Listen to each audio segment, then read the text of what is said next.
Bismillahirrahmanirrahim. Assalamualaikum warahmatullahi wabarakatuh. Alhamdulillahirabbil alamin. Wa bihi nasta'inu ala umuri dunya waddin. Wassalatu wassalamu ala asrafil anbiya'i wal mursalin. Sayyidina wa nabiyana wa maulana Muhammadin wa ala alihi wa ashabihi ajma'in, amma ba'du. Yang kami hormati Bapak Sekretaris selaku tuan rumah, para kepala-kepala bidang, para koordinator tingkat wilayah yang saya hormati. Pertama-tama patutlah kita bersyukur kehadirat Allah Subhanahu wa taala yang telah melimpahkan rahmat, hidayah, inayah kepada kita sekalian berupa kesehatan, kekuatan, dan kesempatan sehingga kita masih dapat berkumpul di tempat ini dalam rangka melaksanakan tugas dan kewajiban kita ataupun tugas rutinitas kita sebagai program daripada perguruan Hidayatul Indrali. Selawat dan taslim mari kita sama-sama haturkan kepada Nabi besar Muhammad sallallahu alaihi wasallam beserta keluarga, sahabat, tabi'in dan tabi'in, dan insya Allah rahmat dan hidayah ini sampai kepada kita sekalian umatnya sampai akhir zaman. Amin ya rabbul alamin. Para hadirin wal hadirat, para pemirsa dan para pendengar di rumah, wabil khusus anggota-anggota yang sudah tergabung pada perguruan Hidayatul Indrali yang kami muliakan. Adapun hal-hal yang perlu kami sampaikan pada malam ini yaitu sehubungan dengan peningkatan pengamalan agama bagi setiap anggota, setiap masyarakat pada umumnya, dan terutama pada anggota perguruan Hidayatul Indrali.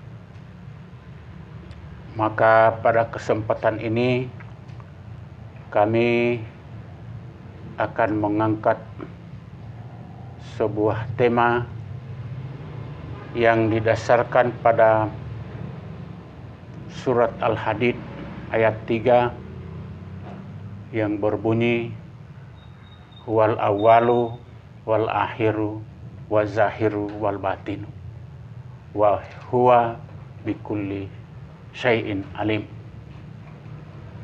yang artinya bahwa Allah itu Dia yang awal, Dia yang akhir, dan Dia yang zahir, dan Dia yang batin. Itu keberadaan dan kekuasaan Allah Subhanahu wa taala. Jadi dinyatakan bahwa di dalam ayat ini dinyatakan bahwa Dia yang awal. Dia yang awal ini maksudnya bahwa awal mula keberadaan Allah itu tidak melalui proses seperti keberadaan daripada makhluknya. Kalau makhluknya semuanya melalui proses. Antaranya dari penciptaan Nabi Adam alaihissalam itu melalui proses-proses tertentu, walaupun dibentuk sosok Nabi Adam itu oleh para malaikat. Tetapi keberadaannya daripada sosok Nabi Adam sebagai manusia itu adalah punya proses-proses tertentu.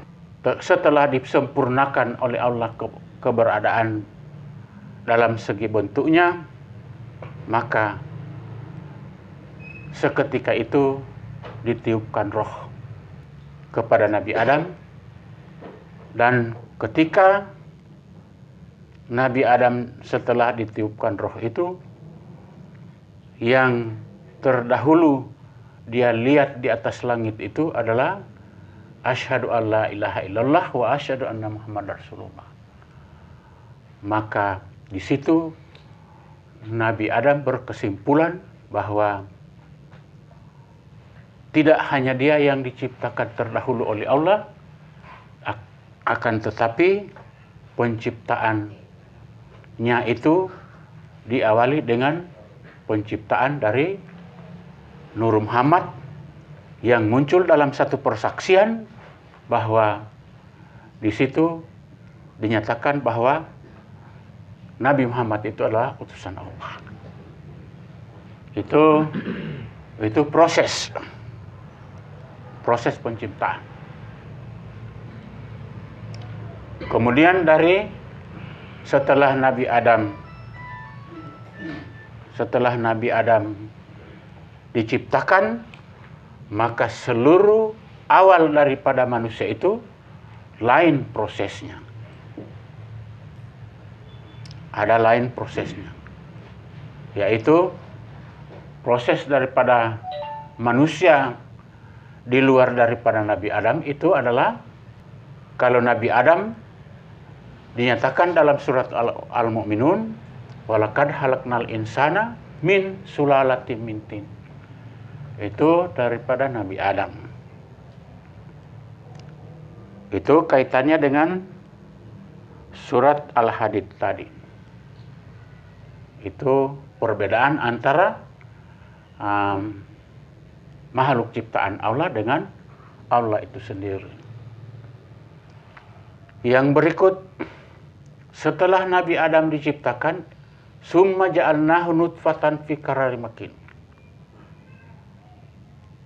Kemudian diciptakan manusia itu dari setetes air yang disimpan dalam tempat yang kokoh ataupun rahim.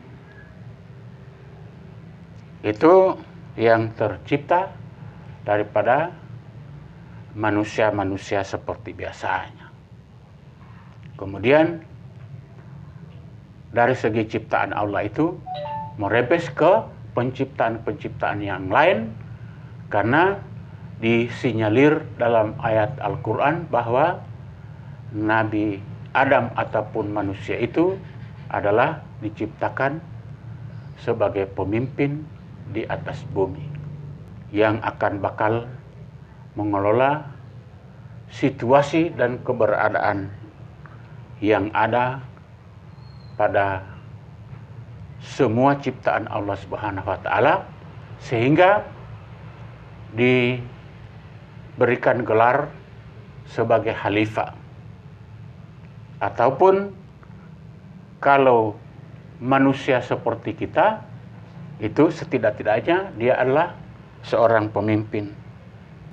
Manusia pada umumnya diciptakan oleh Allah sebagai pemimpin dan masing-masing akan bertanggung jawab atas kepemimpinannya. Jadi kepemimpinan yang sekecil-kecilnya adalah seperti pemimpin sebagai kepala rumah tangga, pemimpin yang lebih meningkat lagi jadi ketua RT, RW, dan kepala desa dan seterusnya.